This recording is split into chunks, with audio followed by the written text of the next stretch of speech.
Hey everybody, I'm Ramon Mejia from the LitRPG Podcast, and today I'm talking to the author of Ascend Online, the winner of the coveted Aspirant Award, a top 10 finalist for the Nerdist Inc. Shares video game novel contest. He wrote a very weighty novel full of LitRPG goodness, weighing at over 700 pages, and out of the 100 reviews on Amazon, 98% of them are 4 or 5-star reviews. Please join me in welcoming Luke Chmilenko. Hi everyone, thank you for coming and watching, and most importantly, reading my book. Oh boy. Yes, that is super important, folks. This is definitely an amazing novel. If you haven't had a chance to pick it up on Amazon, I definitely encourage you to do so. It is a super great value, like 700 pages. Most LitRPG novels are 2, maybe 300 if the author's feeling generous, but this one is a weighty 700 pages. And depending on how the kind of font you read it in, it can be like 900 pages. And it's also on Kindle Unlimited, so you don't even have to spend any money if you use that program. It's worked very well for me, so I definitely recommend it to everyone. Just give it a shot, see if you like it, and really go from there. For people who don't know you or your book Ascend Online, can you tell them a little bit about yourself and like maybe give them a brief synopsis of what Ascend Online is? Sure. So for me specifically, I'm Canadian. I'm up in Ontario, Burlington, Ontario, Burlington. Yes. So for those that may not know the general landmark, that's close to Toronto. It seems to be the city that most people know up in Canada. I work full time as a IT security analyst. So that the best way I can describe that is if you have a problem that exists on the network, from viruses to your email spam to your computer doing something really that you don't think it should be doing, then either I will tell you that it's happening, or we will have a conversation at some point, and we'll just make sure that you can do your job again, kind of thing. That's really what it comes down to. Is I try to make sure that people don't have any obstructions to do work, essentially, when it comes to a computer perspective. So Yeah. but yeah, that's what I do on a day-to-day basis. And over the course of the last year and a half or so, I was kind of discovered the idea of LitRPG and decided that, I want to take a crack at this and see if I can come up with something that ideally doesn't suck.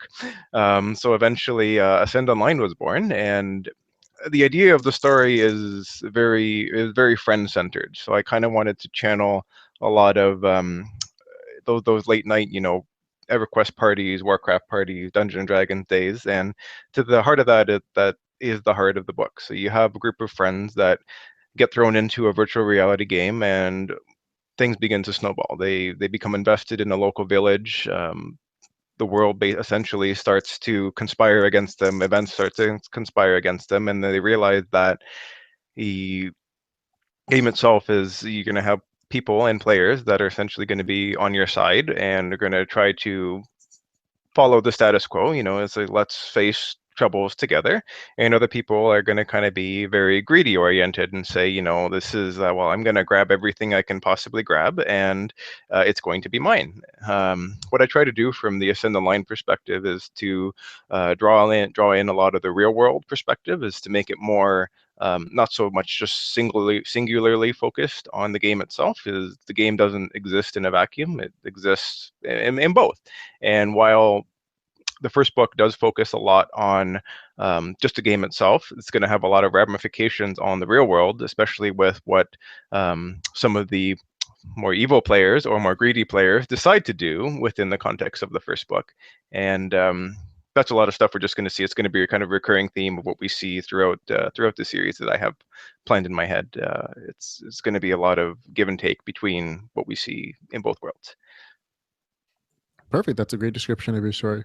I do personally love the group dynamics that you bring into your stories. A lot of stories will start off with like one main character, then he eventually makes a bunch of friends as they're adventuring, maybe player characters or maybe other virtual characters in their stories. But your story, Ascend Online, kind of starts out at the gate with like a group of players already planning to go together. So it really is like a D&D group that already has experience working together and teaming up, playing MMOs or whatever the case is. And then they jump into this new advanced world, and it's so real to them that they tighten their bonds of friendship, but they also have common goals. And I think that's the key to their success within the virtual reality game Ascend Online, is that they're already friends and they already have good dynamics, and they already kind of have figured out their roles. One's a tank, one's a damage dealer, one likes to be a sneaky bastard, one's the leadership magic guy kind of thing. And I think that kind of gives them an advanced step in that case. My personal description of Ascend Online would be that Marcus, the main character, enters the most advanced fantasy MMO ever created, Ascend Online. As Lyrian Wrestler, he and his friends enter a fantasy world full of adventure, magic, and crafting, of course, very important. Lyrian and his friends have to defend a remote village from not only the game's monsters and villains, but from other players who may seek to destroy what has become their home. Then I wink. That's the I important love part right there, man. No, that's absolutely fantastic description. I couldn't agree more. This is You can totally especially. grab that and put it on your book description at the bottom if you want. I'm okay Oh, with it. oh yeah, for sure. I love it. But yeah, it's a really fun story, guys. So if you haven't picked it up, go take a look at it. We've actually talked to Luke Chmilenko once before when he was and when he was just first writing it. And Luke, at that point, you had just entered the Nerdist Inc. Share video game novel contest, which is such a long title for a contest, in my opinion. How was that experience for you, man? It was really good. It was really painless. This is knowing a bit more. What I know now is, I believe exposure is key. You just have a bit of a better perspective after talking with a number of the other writers that we have in our group. Like all of them have different things that work when it comes to marketing, and just getting word of your book out there is ideally like the biggest thing I learned for writing is you have to create a market, because nobody knows. I mean, how do you know that a book has been written, right? Right. You have to yell it to the sky pretty much every single time you get. And having that sort of perspective of what I did do and didn't do with Inkshares is I could have I don't think I got a wide enough audience necessarily for it. So I felt I could have gotten higher had I had that bit more of experience in doing it. And just in general, any authors that are trying or interested in getting word of it out there, or trying to go the Inkshares route, like definitely give me a shout, and I can tell you what my experience is. And just getting word of anything you have out there, you would need to have, there's going to be a bit of work involved in making sure you have a strong pitch, but it's just, it's a bit, to say, it was an absolutely perfect experience, very, very easy, but it's just, from my perspective, I could have done maybe a little bit more work on it, but again, frame of reference, I didn't learn the lessons I have now. So how do you have that idea, 3, 4 months after the fact, right? So No, it's no, I hear what you're saying. I mean, I'm glad that you see it as a learning experience, though, because some people would feel very discouraged that they didn't win the contest, and they would see themselves as being like not being well. But I like your attitude. This is a learning experience. I'm going to do better. I'm going to take these things from this experience. And to me, I was super excited when you popped into that top 10 list. I was like, my man, he made it. He made yeah, it to the top 10 list. perfect. And I was real happy for it. I was like, oh, and I was you jumped to 9 and then to 8, and I was like, yeah. And I know you didn't win the contest, but I'm like, I was still super excited that you got as far as you did. I mean, there are probably dozens of people who never even made it on the top 10 list. And as far as I've been able to tell, you're the only one on that list who's actually published a novel at this point. Everyone else is still working through their projects. They're doing Mhm. whatever they're doing. You are the only man on that list who's actually put it on novel on Amazon, and is actually you're the first one who's published. Yeah, no, I didn't know that, but that's really awesome. Makes me really happy to hear. But really, it comes down to is you have to have the momentum, and you have to have the self momentum that things aren't always going to work out Mhm. necessarily the way that you plan them. And this is the best thing to say is that whatever you write isn't necessarily going to disappear. It's always going to be there, barring again hard drive failure. Make sure to back up your work all the time while we're on that subject. But at the same time, you have to push it to dozens of other places, and you might not succeed at one place, but you may succeed. You only need to succeed once. That's Absolutely. essentially what you need to know, is you only need to succeed once. And after that, you're moving forward. Absolutely, that's definitely some momentum. Can I ask you, did you like lose a draft of your work because you didn't save?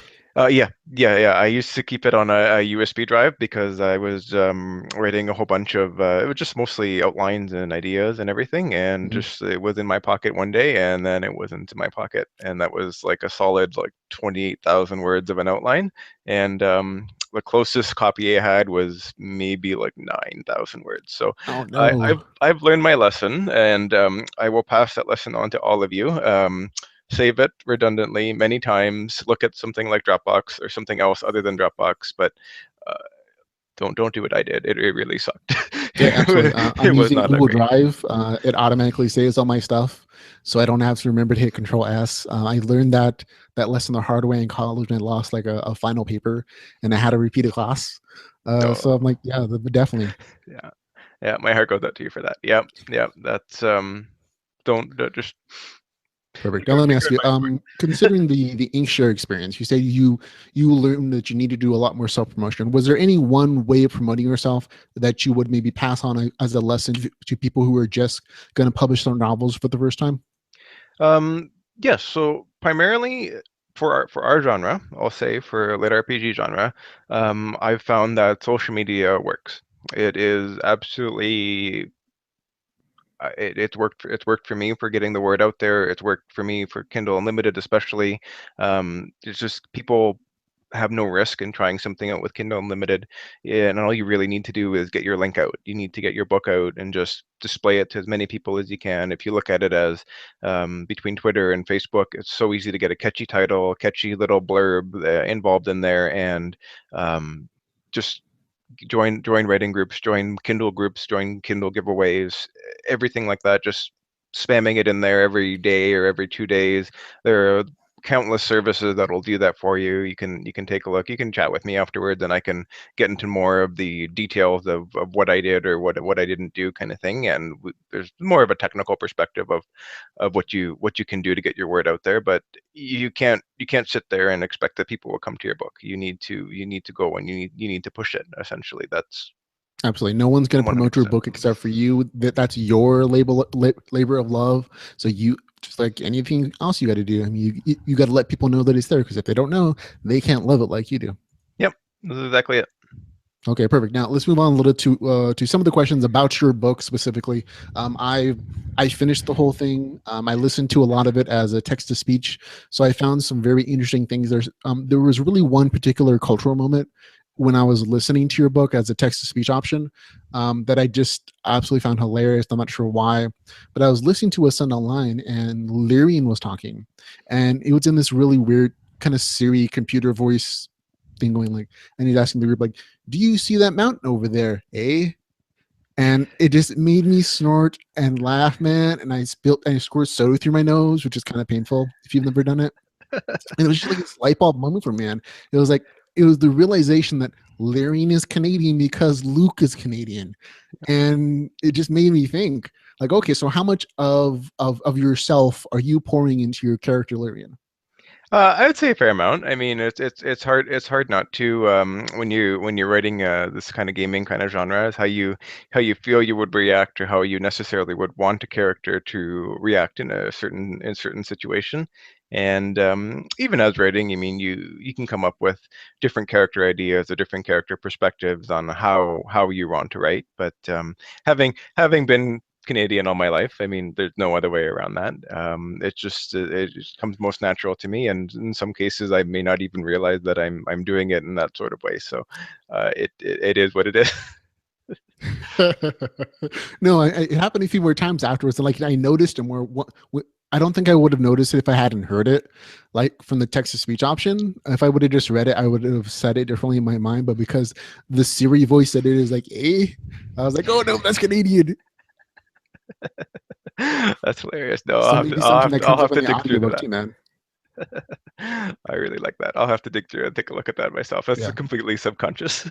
Yeah, absolutely. I mean, it totally makes sense to me because you're basically pouring parts of yourself into your work. So it would make sense that your speech patterns would carry over. So if you have local colloquialisms or local speech patterns, those two would also carry into your character speech. I'm like, that's okay. That happens.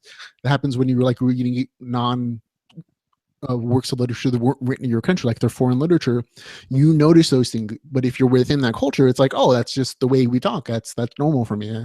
Yeah. So I just thought it was super funny. I had to share that moment. What were there other inspirations for your characters? Like especially I'm talking about like Amarath. I know you have a couple cats. Is one of your cats named Amarath as well? No, no, no. They have other. So I would say for me, culturally, I'm actually Ukrainian, and the same as with my wife. So we actually just we took Ukrainian names for the cats, so they're completely unrelated. So one is Levko, and the other one is Romko, and essentially the translation is one of them is a lion cub, and the other one is from just a story which basically means troublemaker, and he Okay. is. So I mean, it ends up working out, and but no, I mean, it's just I've kind of always had a loose idea of where I didn't, or when I was writing at the beginning of the story, I didn't quite know what I wanted to do with Amarath in that perspective, as whether or not the cat was going to stick around or it's just going to be a plot, just a plot point to kind of go around. And as I started writing, I just kind of got better ideas and just kind of other things that I've read over the years on what I feel would be just interesting in general, like just a twist I hadn't seen before, a twist I'd only seen done once or twice, and just the personality kind of just developed as I wrote in my mind, and I said, I can try this out and just see where it goes. Yeah, it's a very fun character. I'm glad that you didn't just like kill off the puma and like just make it some minor villain to defeat. You really developed into its own individual character with a personality, and I think it adds a little more. I don't want to say humanity to the characters, but oftentimes I think we forget some about some. There's something about having a pet and that level of intimacy you have with your animals that really conveys a sense of humanity because you have to take care of this creature. You're Lyrian in this instance literally has a connection with this animal in his mind, so you can't get more intimate than that, I think, in a lot of different ways. And so this creature becomes like a member of your family, and I think that's sort of part of the theme of the story in that um first it's him and his group of friends, and then it's him and the community, and then it's him and the animal. And so I think that theme of family and things that you'll do to protect your family and help them to grow is a big part of your story. Yeah, no, for sure. I mean, I think that that's the best motivation that people can relate with, right? I mean, ideally, everybody has some sort of draw that they can take, be it through friends, family, or pets, and it's the easiest way to make a person feel invested. Cool. Now, the other characters in the group, in the main group with Lorraine and his friends, are each of his friends like members of your D&D groups by chance? They're loosely based off a group of friends. So I'm planning to do a bit more work in the follow-up books to kind of firm up the personalities and um, just give them more. I mean, there's only so many pages that I can use in a book, and I use quite a lot of them. So ideally, but at the same time, my motivation for the first book was to keep it moving really fast. The idea was to kind of make the readers exhausted by the end of the book because it was just a series of unfortunate events as things happen. Yeah, and it's only, what And is it? How many weeks is the? Is it in the book like 2 or 3 weeks? it is 10 days. 10 days. 10 days. Is that it? Yes. It felt like it was at least a month. Yeah, well, that's exactly what I mean. Like it was that you're supposed to feel exhausted as you go on because there's no break. So I'm hoping that the pacing. I'll try to keep the pacing in terms of events similar to the next book, but it will take place over a longer period of time because we need to have like certain things don't happen as quickly, right? But at the same time, like that was my intention from the get go, is just to keep you guys moving the whole time, the whole way through, no rest. Yeah, it was definitely a thing. Now, is that 10 real world days or is that 10 with the compression days? No, it's the real world days. There's no Okay. compression. There's one to one. Man, that is As it does time feel like a passes. lot less. Yeah, you're absolutely right. That's a very rushed 10 days. There's so much that happens in those 10 days. It's hard to imagine that it was only that period of time. Yeah, I like to kind of draw it. I mean, if you played like the big MMOs and all those kind of games, is when you have the initial leveling experiences, you get yourself into the game, and you can just think about how much can you actually do in those 10 days if you decide to marathon the game for however long it takes you to hit the cap, Mhm. and just everybody has their own experience, right? You can get through it in a couple weeks, a couple of days, or however it works out. And your characters do a lot. You run around, you go through a whole bunch of different story chains and storylines, and that's where I drew a lot of my energy from, is just remembering the same sort of things that we did. And when the ball gets rolling, you just need to keep going until you see it straight to the end. Okay, I think I'm a different kind of gamer than you because I think I spent a month in my starter city. Whenever you're playing an MMO, I try to find every single thing to do in that starter city. So I'll spend like literally days and days and weeks just in the starter city before I move on to like the next beginner area. So maybe we just game different. No, well, everybody has their own style, It's and okay, but it seriously reflects in like our stories because you're writing your story based upon your gaming experience. yep. And in my story, like the first, I wrote like 120,000 words, but my character is only level 4. Like my main character, he's level 4, and it's super hard within the story to level and all that stuff. It takes a really long time. And you're right, it's a reflection of my gaming style, and that I want to plan everything out, and I want to have like a set schedule, but I'm also exploring and doing all the crafting stuff, which takes forever.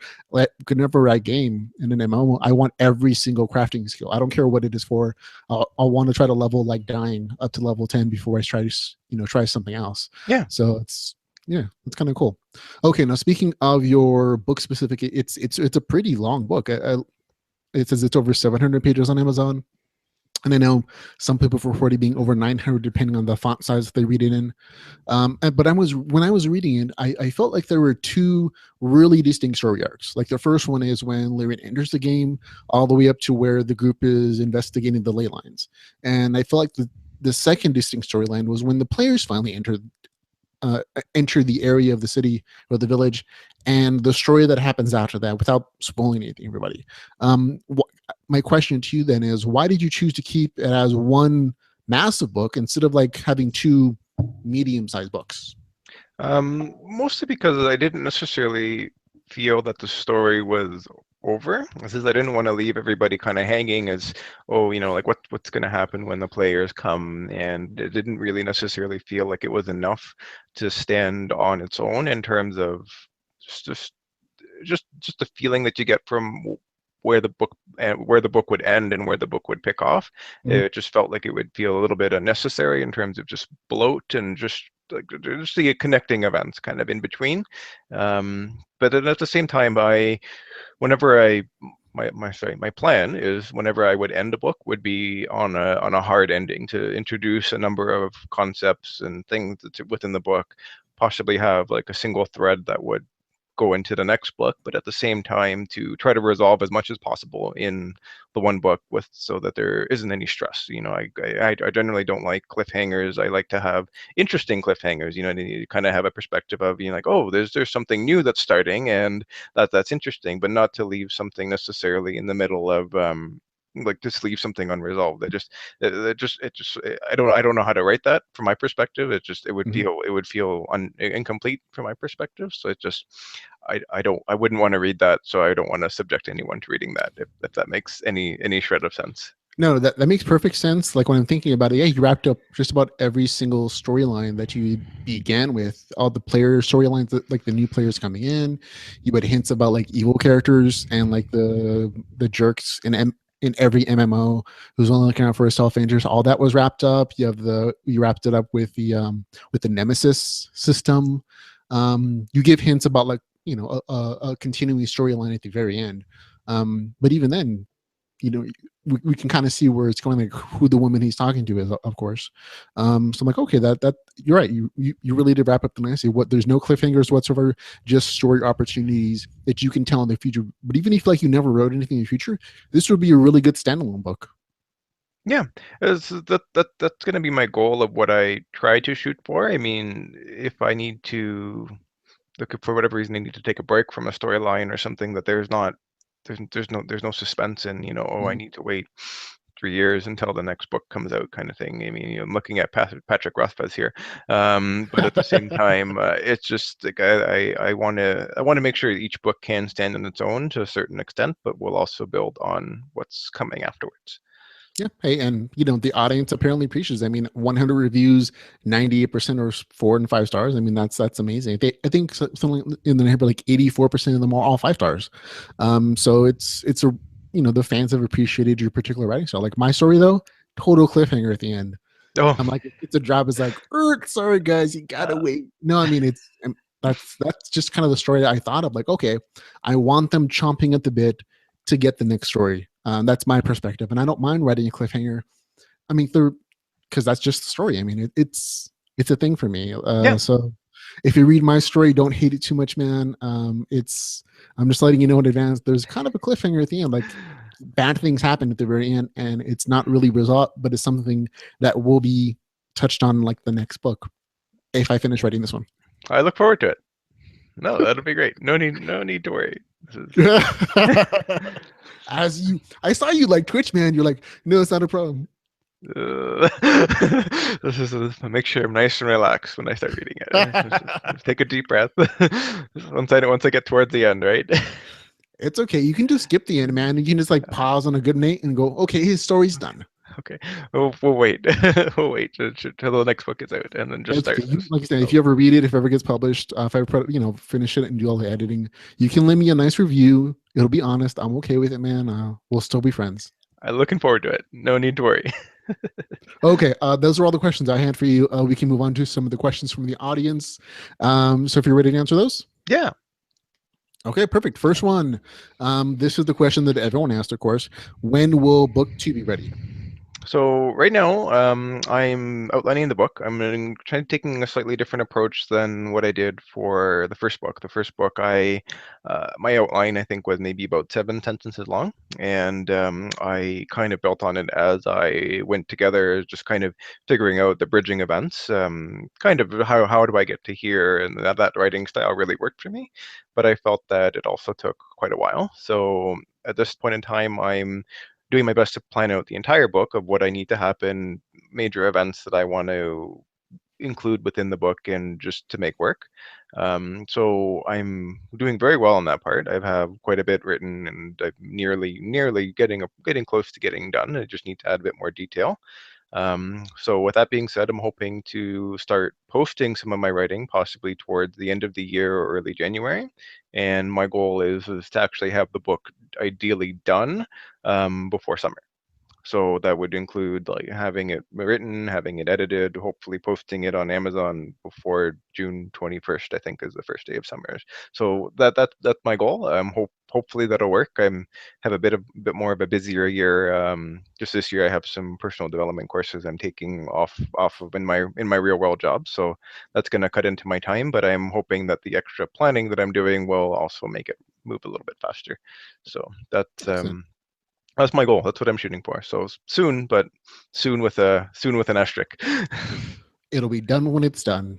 Exactly. Yeah. So is it going to be about you planning about the same length or like longer for this book? Ideally, I'd like to shoot for this length. I feel that I've gotten an overwhelming response and that people enjoy the length, and just in terms of what people have said in terms of value for the book pricing versus pages, and like a Kindle Unlimited, again, like I say, it's worked in my case is very, very well, because it gives a very risk-free approach for people to try it, especially when they do see the page length and they feel that it's the good investment for it. So I feel that's really good. And I think that having a bit of a longer book in my case is lets for a bit more of an organic storytelling, to let in all those, like I thought of something, a little bit of funny kind of here that we can kind of interject that maybe might call some things into question, instead of just necessarily pushing the book forward. To be completely on the plot, you don't like to burn through the plot right away. You just got to give people some more characters, give characters more character, and just see where the book will take you, kind of thing. Yeah, you're absolutely. I have to say, this is definitely a good value. I believe it's like that's what is your book price without Kindle, or it's like $6, $7. It is $6 US, and then Yeah, that so will it's that will change depending where you are. yeah, that's just like less than a penny a page. At that point, it's that's an absolutely great value if you buy it outright. If you're on Kindle Unlimited, it's even better. Mhm. And with Kindle Unlimited, length matters. So the more people read, the more money you get. So having it at 700 pages is definitely beneficial for you as an author as well. Yeah, yeah. It really like it's just the best thing that I've heard from everybody is everybody is very happy with the length, and Says I'll do my best to do the same thing for the next book. If I can do it without making you bored, then I'll do my best. Yeah, my novel's not nearly as long, man. I mean, so kudos to you. I know how long it took me to write my pages. So it's yours. I'm like, I can only imagine how much extra time out of your days you took every single day to write this thing. It's just a lot of times I just sat there with my arms crossed, sighing at my keyboard, trying to figure out exactly what I'm trying to say. That's where you're learning from your process. You're creating an outline now, so you know where to go. That's the same thing that Vasily Mehiko told me. I'm like, do you ever get writer's block? And he's like, no, I have an outline. What's writer's block? You get through it. Get through it at the beginning. Yeah, man, that's the same face I made. I'm like, oh, I wish I didn't know what writer's block was. Yeah. So I no, hear you. we'll get there. Okay. Next question comes from Matthew Lugers. Will the second book focus as much on town building as the first one did? Yes, I'm gonna keep it. I'm gonna keep it involved. I'm gonna keep town building as front and center for as often as I can make it relevant. I'm gonna try to strike a balance the same way as I did in the first book. I don't want to necessarily bore people with the minutia of how you're getting your town sorted out and every single shovelful of dirt as it goes on. But ideally, I'd like to make it obvious that things are changing. There's going to be a lot of changes that are going to come in as more people get into the town, right? So I mean, there's without any spoilers involved. I mean, like yeah, it'll definitely be there. Okay, awesome. That's an answer. Okay, Matthew also asked, he wanted to know if the familiar will develop anymore. Definitely. I'm going to keep him. Again, he's going to be more or less attached to Lyrian's hip, as he was in the second half of the first book. So we're going to see just more personality development. I think it's the most important thing to get people to relate to just characters in general. I like to try to make him a bit more prominent and kind of again firm up his personality as challenges arise and as things happen. And at the same time, I'm also going to try to think and make him interested in more, or make him more interesting in the sense of how he develops. Is he going to gain any special abilities? What kind of track is he going to take? What's going to happen from him from a more of a development perspective? So I am thinking about that. I won't tell anybody what I'm actually thinking, but he's still going to be there. He's going to be a faithful companion for a long time. Okay, yeah, I was super curious about like if he was going to get special abilities like related to Lyrian or his own kind of thing related to stalking, hunting cats. But I'll wait till the novel's ready, man. I eagerly await the answer to those questions. But I just realized that you're entering a very small society where your pet character may become more popular than your main character. I'm thinking of like Girinar with Dritz Erden or Oberon and in the Iron Druid series, Yep. all those pet characters are totally more popular in some ways than the main characters. Yep. So you may be entering that territory as well. I won't lie, that's a lot of my inspiration there. Hey, you see, there you go. Me and Yep. you, same page. Yep. Okay. Next question. Let's see. John Wally. He asks, what led to the state of affairs outside of the game? So that's going to be actually a lot of the focus for the second book. Is I'm going to kind of talk about what real life is like, for lack of a better description, and just to kind of give you a preview of what I've spoken about in the first book is nanites and nanotechnology is kind of taking off, which is kind of giving the Ascendant line a chance to exist in general.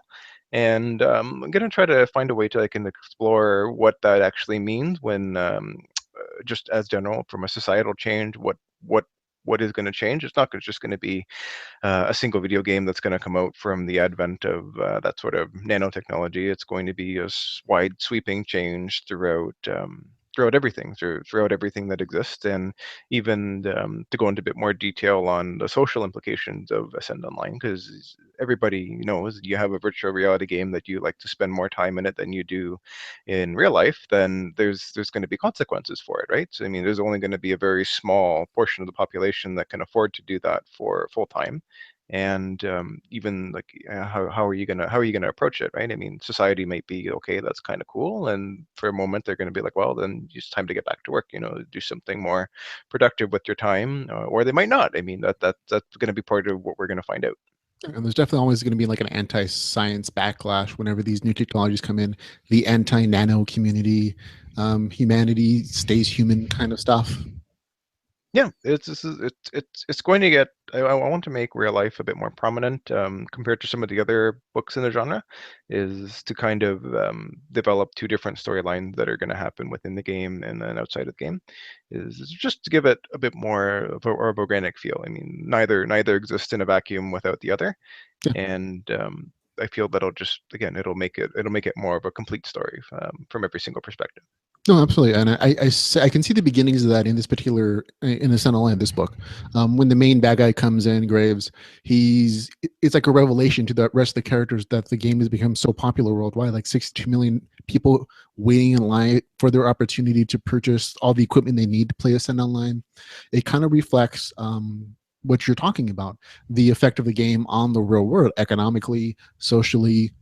Those constructs will have to change if this becomes where people spend months of their life at a time, and on all those social contexts that we have, friends, family, work, all those things are being tipped on their head when this kind of technology becomes popularized and a part of everyone's culture. Yeah, exactly. This is going to be it's going to be really interesting. I mean, I can say it's if you've read similar books and similar science fiction kind of stuff, I'm hoping to draw a lot from that, and I'm kind of put our own special twist on it. So we'll see. It'll be exciting. Yeah, I'm definitely looking forward to the expanded view of just not just within the game, within the one like town community, but also the bigger world within Ascend Online, and of course the bigger world, our world, the real world, where the kind of world is able to exist. So I'm looking forward to that. Okay, next question from Justin Johansson. This is question one of 300 million. No, he had about 10 questions. But his first question is: will they, I'm assuming the team, dig up Crater Lake ruins?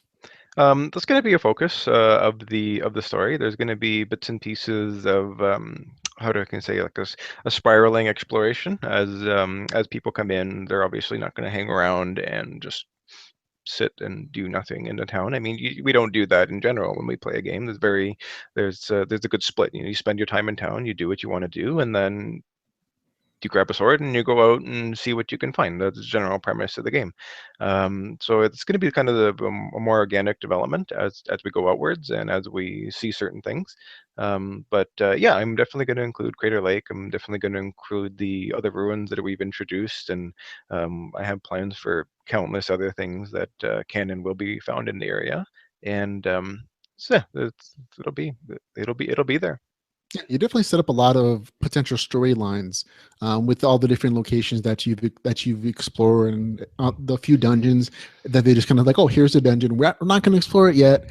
I can definitely see the setup and exploring those areas and different adventures. So I think Justin will be happy when you kind of explore those areas. But he has another question: will we see Carter and or Graves in book 2? And will the book deal with the Queen Mother and the murder of her brat? Well, this is going to be a developing storyline. So with Graves, I do have plans for him, and I won't tell anyone. It's going to be interesting. But yeah, Carver is gonna come back for this next book. He's going to be a bit more established. He's going to kind of be an annoying presence, and how he will end up evolving in the story and what he'll end up doing within the story. This is again, I won't tell you. That'll be something that you guys will have to read and find out. And the queen and the king will actually just kind of serve as more of an overhead. There's going to be a lot of um, proxy presence at the time because as civilization pushes itself outwards from the capital and into the surrounding area, is going to be a lot of politics that are going to come with it, and we're not going to necessarily see them right away. We're going to see their hands first and kind of see what directive they may have and how people are going to react to that. And it's going to be interesting. It's going to be messy, like all politics are, but that's what makes it exciting to read about. Okay, cool. I'm happy to see that you're introducing so many new kind of concepts to your story. There aren't a lot of like lit RPGs that deal with politics and the realistic consequences of those kind of things happening, like things happening in the capital. gradually trickle down to like your outlying settlements and remote villages. I found the way that you handle that to be really interesting and pretty realistic. Yeah, this is. I want to try to take. This is a very organic perspective of it. That's my favorite word to use for this explanation or just the way that I approach it is you don't want to have things resolved too quickly, especially when you have people who have different opinions down the line. So while a leader may want to do one thing in particular, the hands and feet on the ground may have their own personal investments in whatever situation and eventually go against that or decide that they get too invested when it should be a chance to cut and run. And I feel again that's more realistic in the sense of what happens in real life, and so you don't want to build someone into a caricature of themselves. Boy, Yeah, complicated word. absolutely. When people become like just weird images or just like word caricatures, it feels less satisfying, I think, for the reader as well. Like they recognize that you're just creating this thing for a story point, and it's not a realistic experience of what would happen, and so it diminishes things. And I like the way you're doing it personally. Now I have to say, between the two characters of Carver and Graves, I always thought Carver was the more dangerous person, especially the way you described him towards the end of the book, and that he was just kind of using Graves as a puppet man almost. Like he'd let him take the risks, and Carver would eventually kind of take the rewards at the end, possibly. And also the fact that his moral compasses seems to be a lot more skewed than what Graves did. Yeah, this is again, this is a sort of interesting perspective that I've had on different books that I've read. You see the way that certain characters develop and how they portray themselves is based off of other authors and the just the ideas that you can take from them. And ideally, I feel that Carver is in himself. He's very interesting and even yet a very broken person. So we'll see him popping up. Again, like I say, I have plans. I have plans for him as well, and I feel that the readers can put a sense of investment into a villain or a person and kind of keep them dragging along, especially in this case a book where you can have your villains essentially they come back to life. They don't necessarily cut and run after you Yeah. kill them, and like who knows, right? I mean, the world is going to be constantly changing. But even while you're following one person's perspective, time still passes, right? So I mean, it's going to be very interesting on what comes up. Yeah. That's right. Your player villains are just as immortal as your player heroes.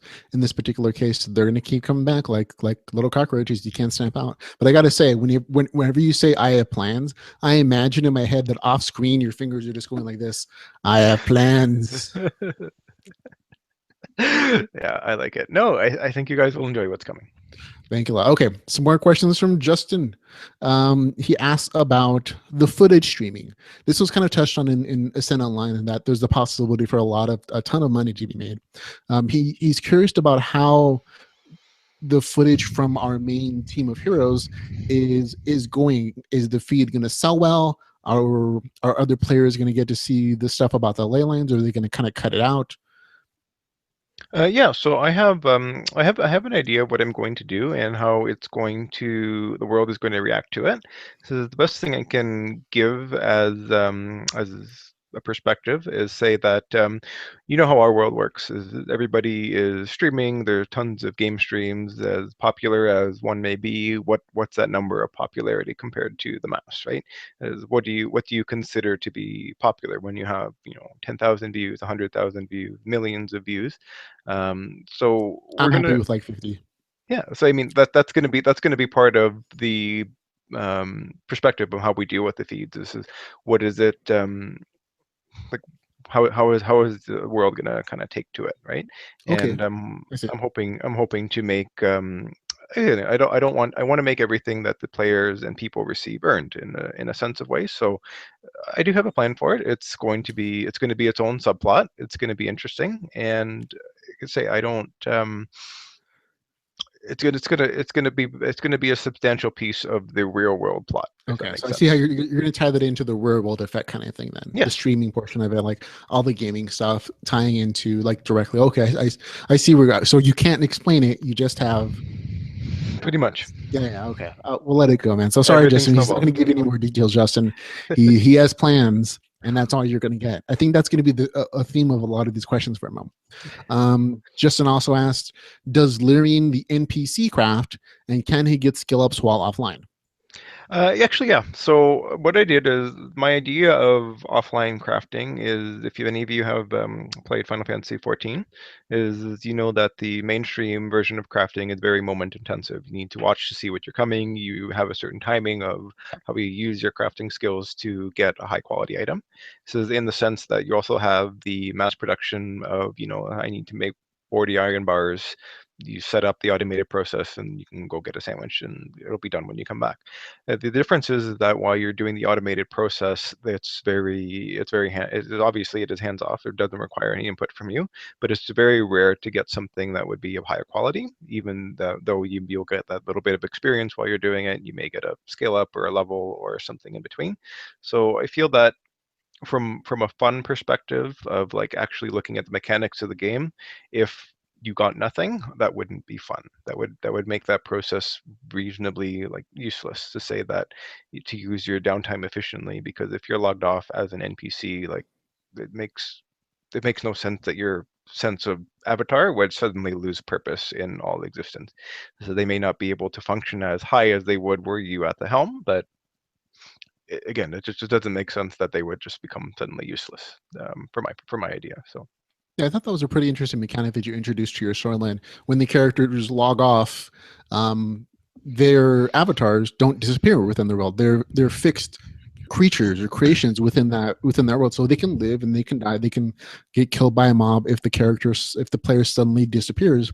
His avatar doesn't disappear, and one of the things you introduce is that avatar can be set up to do automated tasks like crafting or just research or whatever it is, but they're not as efficient. And so I think that's a pretty good balance between still allowing those characters to exist in the world, but not letting them be overpowered and make weird decisions that the regular player wouldn't when they're in control.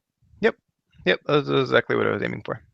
So, yep, good balance. Okay, now I have a couple more questions for you from Justin, but you can choose to answer. I just have plans, but you do have to make the hand gesture up where the Oh, camera can see it, oh. and we'll just leave it at that, man. Okay. So his next question is: does Lyrian the player research more modern crafting techniques in the real world and bring them into the game in the next book? Yeah, actually, that's something that I'm going to do. Is just to figure out a perspective of, you know your life as you exist as a person, and you may not necessarily know like what steps do I need to do to necessarily forge a sword. There's so much that you can say. Okay, like I understand that there's metal involved and maybe a leather for the hilt and kind of what else is there, right? But for the process of how are you to discover to make like think of any, like, how do you make a chair? Where do you start? Where do you start in that process, right? Is to have an idea of going out and picking up a book and just seeing the steps that are involved of go to a library, here's basic steps on how to make something, right? And I'm actually going to use that quite a bit, I think, to kind of draw a perspective of just how expansive the game will be, in the sense. So it's for lack of a better word, like a near mirror of reality. There's no restrictions. This is Mhm. ideally, if you can think of it, and there's a rational reason of why it should work, then why shouldn't it work, right? So that's the approach I'm going to take with it. Oh, absolutely, and that's a very difficult process to think of grabbing things from our world, even of our history's world, and bringing them into like this fantasy game world setting. Because I thought in my story to do the same thing, and it didn't pan out at all when I thought about it. Because I was in my story, there's like the magic system in part is like runic script writing. So to cast a spell for my character, he'll write this particular rune, he'll power it up with his mana, and then there's a spell effect. And I thought, okay, that's really cool, that's really flexible. And I was thinking in my head, like, oh, at some point in the future, I can kind of create a printing press and only have it magicized, like create magic scroll making using the printing press and like kind of automated any mass production.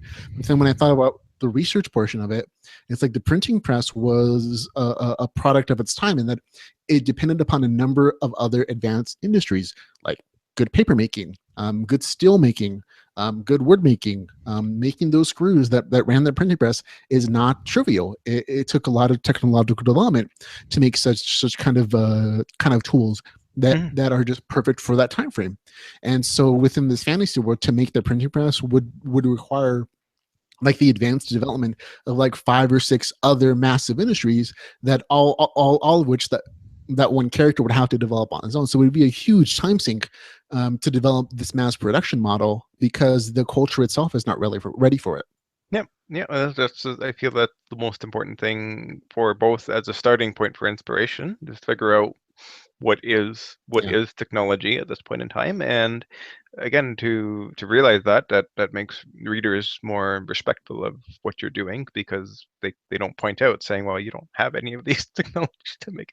People will Yeah. figure it out. Readers are really smart. They'll notice those gaps that you have, right? So Yeah, it's absolutely. We're like your beta readers or just your regular readers are like, that doesn't make sense. you And know, you're like, no, it doesn't. Can you ignore it? And they're like, yeah, no. no. Yeah, that's part of the process, though. Yeah, but it also provides a nice writing challenge. You think like, oh, I wanted to do this really cool thing, but I can't.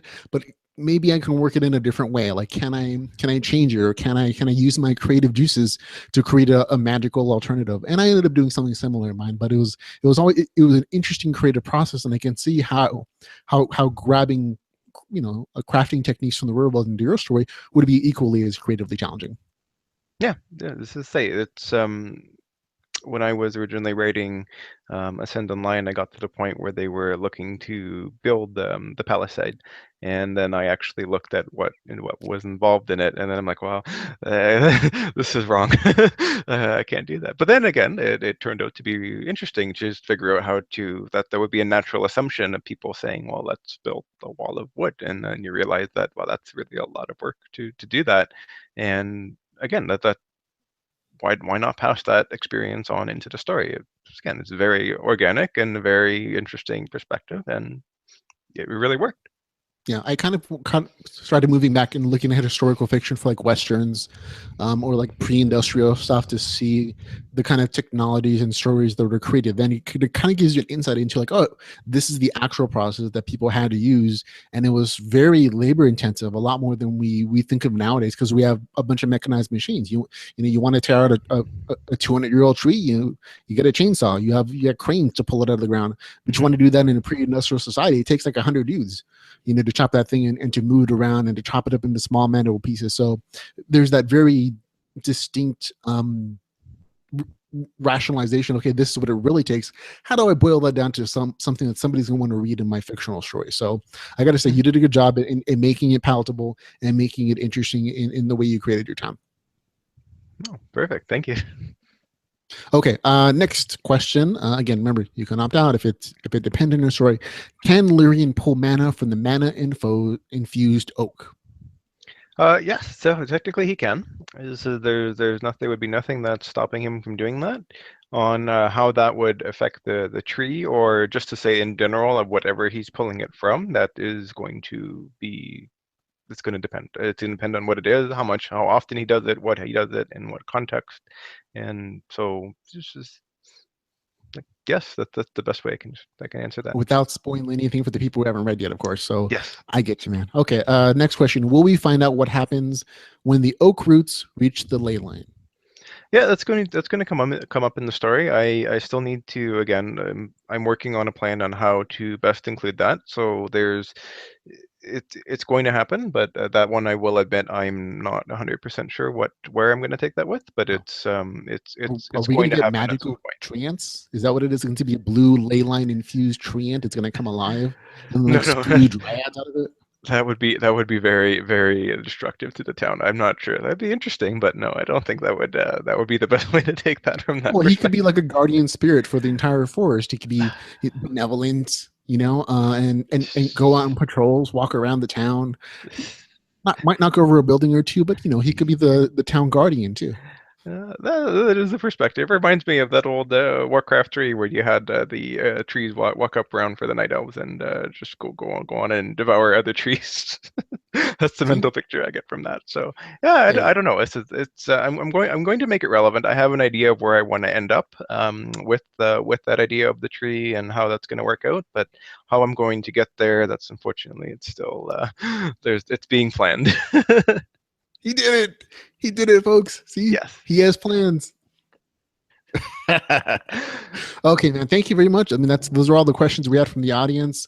For me, you answered everything here. So thank you very much for taking the time out of your busy schedule. I know you have. you have a ton of work that you do on a regular basis, man. So thank you again for just talking to me and talking to your readers and answering their questions. It's always super fun to talk to you, especially when I'm like fully awake.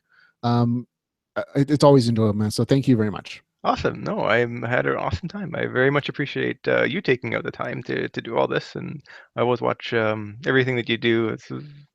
Makes my day whenever I see a new podcast, a new post. Put my headphones on and pretend I'm working while I listen. Oh man, you make me blush. You can't tell because I'm brown, but I'm totally blushing. I love it. Okay. Now, was there anything before we ended that you wanted to talk about or promote to let your fans know about? Yes, so what I do is I'm currently working on a print copy for Ascend Online. The general idea is I'm going to have a version of it available through order through Amazon. So that'll, if you ordered a book through Amazon, it's going to be done that way through CreateSpace, if you're familiar with that process, and you'll be able to order the book. Right now, I'm expecting that it will be $15. So if you for a price point that's pretty standard for the length of the book and for um, just what's available for everything on the CreateSpace side. And I'm actually looking into doing another set of print books. This one is actually going to be through Ingram and Spark, or Ingram Spark, which is going to hopefully let you actually order the book or possibly see the book in physical stores. So that's a bit of a process in getting that one organized and involved. So I'm actually going to hoping to have a print book and a hardcover book available. As I understand what will be available, or what you'll be able to do as a reader is you'll actually be able to go up to a store or counter and order it there, even if you don't necessarily see it on the shelves, and they'll be able to order a copy directly through there. So if for some reason that you don't have Amazon available to you, you'll be able to go that route. But once I actually have the full list of information on how that would work and where I am in that process, I will make a post about it. I'll see if I can get the word out to everybody and kind of let them know how that'll work out. I haven't just for price points for those. I have no idea. It's a completely different system and different. Everything is different, so I can't comment on that so far. So I'm not sure. And the next thing is I'm actually also looking towards and trying to figure out is an audiobook. Unfortunately, because I'm in Canada, it's not as easy to make an audiobook through the ACX, the Audible Exchange. So there's a bit more work involved in getting me set up, which I'm looking at and going to try to figure out as time goes on. So I'm possibly going to push that out a couple months until I can get everything set up and figure out the whole process. But I do have it in mind. It's not a no answer, but unfortunately, it's just a not right now answer. It's coming soon though. Okay, well, that's awesome. Thank you very much for letting me know about your future projects relating to Ascend Online. So I look forward to the physical book. I did forget that the rules are different for physical books. Like you can put them out other places besides Amazon. You can't do that Yes. with the ebook version because of Kindle Unlimited contract restrictions. So I'm Yes. happy to see that your physical books going to go to hopefully a lot more communities, a lot more places around the world. Yeah. Ideally, it's just make it a lot easier, and again, so to be able to hold it in your hand and keep it forever. That's kind of a cool thing. I gotta say, once you get that physical book in your hand, do you think you're going to feel like extra special? I think so. I'll probably take a handful and just stash them away somewhere safe, like maybe in a safe. But yeah, so that's yeah, I'm really looking forward to it to We get it in can my hands. create a lit RPG time capsule with all the print editions of all the books of all our friends and authors. We can put them in this time capsule and bury it, and like 10 years later, we can see the difference between that lit RPG community and this lit RPG community. I'm hoping that when they open it up, they're going to have VR goggles on and they're gonna be like, wow, look at these relics. That would be great. Fingers crossed to the future, right? Fingers crossed to the future. That could be Yeah. our slogan. Yes. Okay, now where can people reach you on if they want to follow you on social media? So on social media, I have my, I believe it's actually called Ascend Lit RPG. So if you Google that on Facebook, you should actually come up. Should be one of your first hits, I believe. The best place to hit me is just find my name on Facebook. You'll see me there, and primarily those are the best two places. I also have an author discussion on my author page on Amazon. So if you do find my book page, you can click on my name there, and they will have book one discussion. So you can ask questions, you can post comments, really whatever you like, and I will try to get back to you whenever I can. Okay, awesome. And of course, folks who are watching and listening, we're going to have all the links to all those social media accounts on our show notes for this particular podcast author interview. We have a Facebook page, his Twitter account, his book links, of course, his author Amazon page, and even his Goodreads page. So he has a bunch of stuff, a bunch of different ways you can contact him, of course. I definitely encourage you to post your questions and your story suggestions to him. I'm sure he appreciates all the audience feedback as an author. Yeah, definitely. Anything that you guys have from your own gaming experiences that you feel would you just want to share, you feel that were interesting, by all means. Absolutely. Have you ever thought of like starting a Patreon? I can't remember if you had one or not. I don't have one. I haven't really looked into it, to be honest. I understand that it's just basically a monthly subscription for readers to essentially fund you to work, and you give them special previews and kind of like a like special viewership, part of a special club directly to you. That's what I understand.